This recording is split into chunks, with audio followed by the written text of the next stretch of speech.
ሰላም ጤና ይስጥልን ውድ የተከበራችሁ ተመልካቾች እንኳን በሰላም ወደ ቻናሌ መጣችሁ። በዛሬው ፕሮግራማችን የምንመለከተው በቀን 2 ፍሬ ቅርንፉድ ብትቆረጥሙ የምታገኙትን አስገራሚ የጤና ጥቅሞችን በስፋትና በዝርዝር የምነግራችሁ ይሆናል። ቅርንፉድ ለጤና እጅግ በጣም ጠቃሚ ከሆኑ ፍሬዎች አንዱ ነው። በቫይታሚኖችና በማዕድናት የበለጸገ ነው። ቅርንፉድ በውስጡ ቫይታሚን ኢ፣ ካልሲየም፣ ማግኒዚየም፣ ብረት፣ ቫይታሚን ኬ፣ ፖታሺየም፣ ዚንክ፣ ፎሌት እና ከቫይታሚኖችና ከማዕድናት በተጨማሪ የተለያዩ ጠቃሚ ንጥረ ነገሮችን ይዟል። ስለዚህ በቀን 2 ፍሬ ቅርንፉድ ብትቆረጥሙ የምታገኙትን ተአምራዊ የጤና ጥቅሞችን የምታውቁበት ቪዲዮ ነው የሚሆነው። እስከ መጨረሻው አብራችሁን ቆዩኝ። ወደ ዛሬ ፕሮግራሜ ከማለፌ በፊት ለቻናሌ አዲስ ለሆናችሁ እንኳን በሰላም መጣችሁ። እኔ ዶክተር ናኦም ነኝ። ይህን ቻናል ሰብስክራይብ በማድረግና የደወል ምልክቷን በመጫን አጠቃላይ ከጤና ጋር የተገናኙ ጉዳዮች ላይ የማቀርብላችሁን ፕሮግራሞች መከታተል ትችላላችሁ። አብሮነታችሁ አይለየኝ። መልካም ቆይታ። በመጀመሪያ ደረጃ የምንመለከተው የቅርንፉድ ፍሬን ብትጠቀሙ ካንሰርን የመከላከል እድሉ እጅግ በጣም ይጨምራል። ቅርንፉድ አንቲኦክሲዳንት ዲኤንኤ ላይ ጉዳት የሚያደርሱና ለካንሰር እድገት የሚዳርጉ ጎጂ ሞለኪውሎችን በሰውነት ውስጥ የሚገኙ እብጠትን ለማስወገድ እጅግ የሚረዳ ይሆናል። ስለዚህ ቅርንፉድ የካንሰር እድገትን አደጋ ለመቀነስ የሚረዳ ይሆናል። ስር የሰደደ እብጠት ለካንሰር እድገት ቁልፍ ምክንያት ነው። በሰውነት ውስጥ እብጠት መቀነስ ቅርንፉድ የካንሰር ህዋስ እድገትና ስርጭትን ለመከላከልም እንዲሁ ይረዳል ማለት ነው። ስለዚህ ቅርንፉድ ውስጥ የሚገኙ ውህዶች የካንሰር ህዋሳት እድገትን በመግታት የተለያዩ የካንሰር አይነቶችን ማለትም የጡት፣ የማህፀን ጫፍ፣ የጉበት፣ የሳምባ ካንሰር አደጋን ለመቀነስ እጅግ በጣም ይረዳሉ። ስለዚህ በተጨማሪም ቅርንፉድ በዲኤንኤ ውስጥ ወደ ካንሰር ሊያመራ የሚችሉ ሚውቴሽን ለመከላከል ይረዳል። በአጠቃላይ ካንሰርን ለመከላከል ቅርንፉድን ብትጠቀሙ እጅግ የሚመከር ይሆናል ማለት ነው። ሁለተኛ የግንኙነት ወይም ደግሞ የወሲብ ፍላጎትን ይጨምራል። የጾታ ሆርሞን ምርትን ያበረታታል ማለት ነው። ቅርንፉድ የቴስቴስትሮን መጠን ይጨምራል። የቴስቴስትሮን መጠን መጨመር ደግሞ አጠቃላይ ወንዶች ግንኙነት ላይ ጠንካራ እንዲሆን ያደርጋል። አንዳንድ ሴቶች ግንኙነት ሲፈጽሙ ጭንቀት ወይም ደግሞ ድካም ሊያጋጥማቸው ይችላል። ስለዚህ ከዚህ ጋር ተያይዞ ቅርንፉድን ብትጠቀሙ ሴቶች በጾታ ግንኙነት ቅርንፉድ ስሜት ውስጥ የሚከታችሁና እጅግ በጣም ግንኙነት ላይ ጠንካራ ደስተኛ እንድትሆኑ የሚያረጋችሁ ይሆናል። ስለዚህ ሴቶች የግንኙነት ማነቃቂያ ሆኖ ያገለግላል ማለት ነው። በቀን 2 ፍሬ ቅርንፉድን ብትጠቀሙ እጅግ ይመከራል። ቅርንፉድ ውጥረትን ያስታግሳል እና ኃይልን ይጨምራል። ለሴት የጾታ ፍላጎት ወይም ደግሞ የግንኙነት ፍላጎት ጠቃሚ ሆነውን የቴስቴስትሮን ከፍ ያደርጋል። ቅርንፉድ የምትጠቀም ሴት ግንኙነት ለመፈጸም ከፍተኛ ፍላጎትና ጉጉት እንዲሰማት ያደርጋል። ከዚህ በተጨማሪ የወር አበባ ምልክቶችን ያቃልላል፣ ህመሞችንም የሚቀንስልሽ ይሆናል ማለት ነው። አጠቃላይ ቅርንፉድ ሻይ ብትጠቀሚም እጅግ ይመከራል። አጠቃላይ ህመሞችን ለማስታገስና ቁርጠትን ሊያቀል የሚችል ይሆናል ማለት ነው። አንዳንድ ሴቶች ማህፀናቸው ከደረቀ ደም ለማጽዳት የቅርንፉድ ውሃ ይጠቀማሉ ማለት ነው። ስለዚህ ቅርንፉድ በወር አበባ ወቅት ለሴቶች እጅግ በጣም ምቹ ያደርገዋል። ለመስራትም እጅግ ቀላል ስለሚሆን የቅርንፉድ ሻይን ብትጠቀሙ እጅግ ይመከራል ማለት ነው። ሶስተኛ መካንነት ወይም ደግሞ ያለመውለድ ችግርን ለመቅረፍ ይረዳል። ቅርንፉድ የወንድ የዘር ፍሬ ጥራትን ለማሻሻል ይረዳል። በዚህ ምክንያት መሃንነትን ለመቀነስ የሚያስችላችሁ ይሆናል።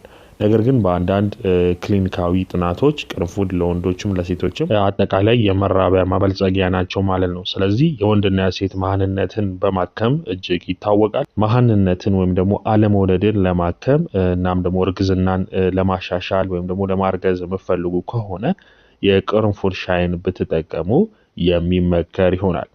አራተኛ የልብ ጤንነትን ይጠብቃል። ቅርንፉድ እብጠትን በመቀነስ የኮሌስትሮል መጠንን ይቆጣጠራል። እናም የደም ዝውውርን ለማሻሻል የልብ ጤንነትን ይጠብቃል። በአመጋገባችሁ ውስጥ ቅርንፉድን ማካተት የልብ ህመምና የደም መፍሰስ አደጋን ለመቀነስ ይረዳል።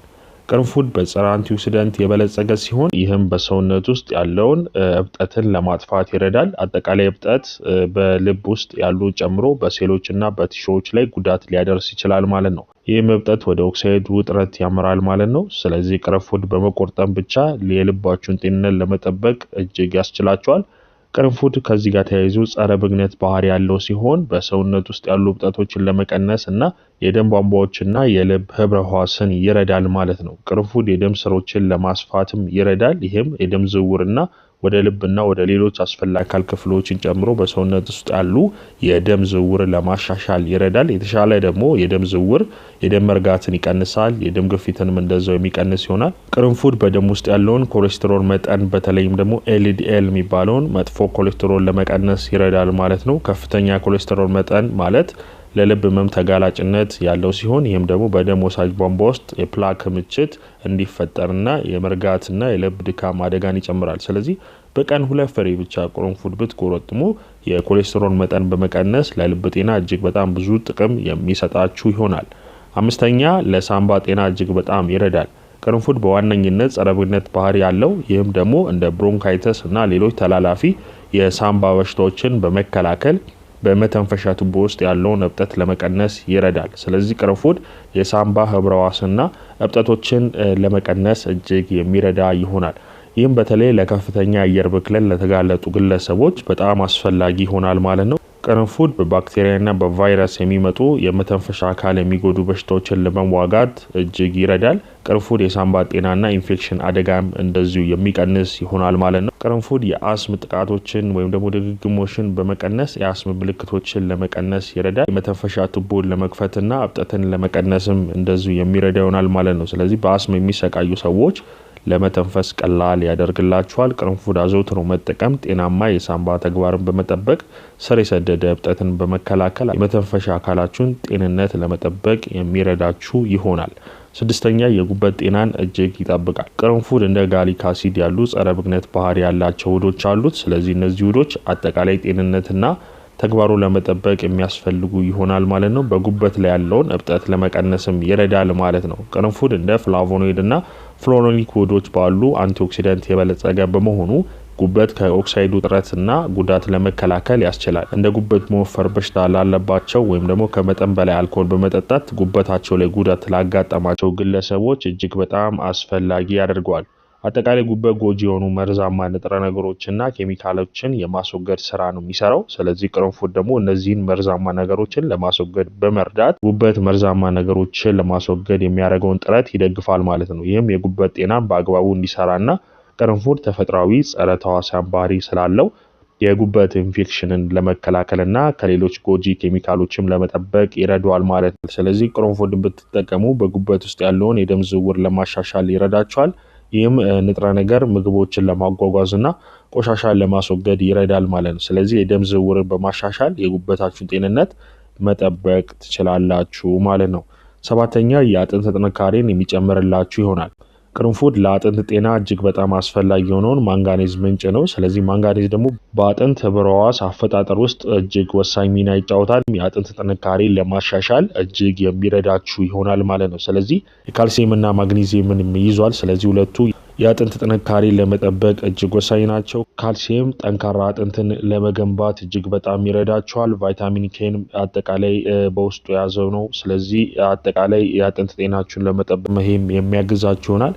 ስለዚህ ቅርንፉድን ብትጠቀሙ የአጥንት ጤንነታችሁን እና ጥንካሬ ለመጨመር ይረዳችኋል። ስምንተኛ የበሽታ መከላከል አቅማችሁን ይጨምራል። ቅርንፉድ በሽታ የመከላከል አቅምን በማጎልበት ይታወቃል እና ኢንፌክሽኖችን ይዋጋል። ወሳኝ የሆኑትን ነጭ የደም ሴሎችን ማምረትን ይጨምራል። የነጭ የደም ሴል ብዛት የሰውነት በሽታ አምጪ ተዋሲያን ምላሽን መስጠትና አጠቃላይ የመከላከል ተግባራትንም የሚያሻሽል ይሆናል።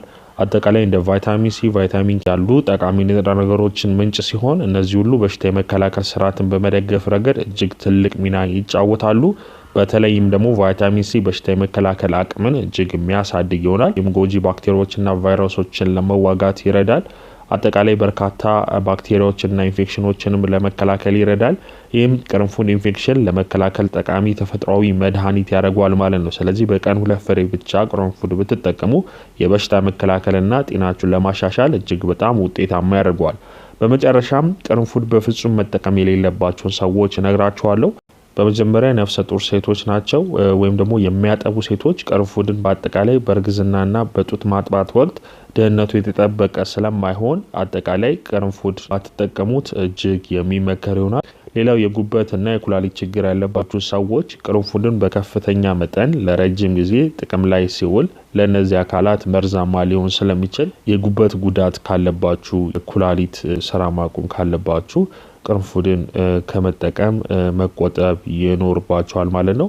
ሌላው ለቅርንፉድ አለርጂ ያለባችሁ ሰዎች ልትኖሩ ስለምትችሉ አጠቃላይ ከቅርንፉድ መራቅ ይኖርባችኋል። ይሄ አለርጂ ካለባችሁ ቶሎ ብላችሁ ቅርንፉድን ማቆም ይኖርባችኋል።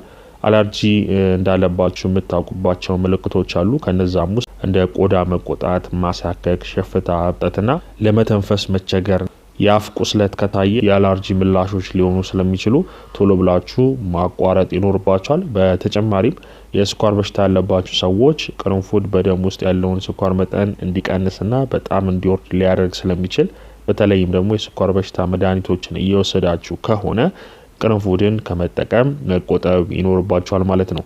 እንግዲህ ውድ ተመልካቾቼ ለዛሬ ይዤላችሁ የመጣው ትምህርታዊ የጤና ቪዲዮ ይህንን ይመስላል። እንደተማራችሁበት ተስፋ አረጋለሁ። ሀሳብ አስተያየት ካላችሁ ኮሜንት ላይ ጻፉልኝ። በተቻለ መጠን የመመልስላችሁ ይሆናል። እንግዲህ ለዛሬ ይዤላችሁ የመጣው ቪዲዮ ይህንን ይመስላል። በነገው ዕለት በሌላ ጠቃሚ ትምህርታዊ የጤና ቪዲዮ እስከምንገናኝ መልካም ጊዜ። ቻው ቻው።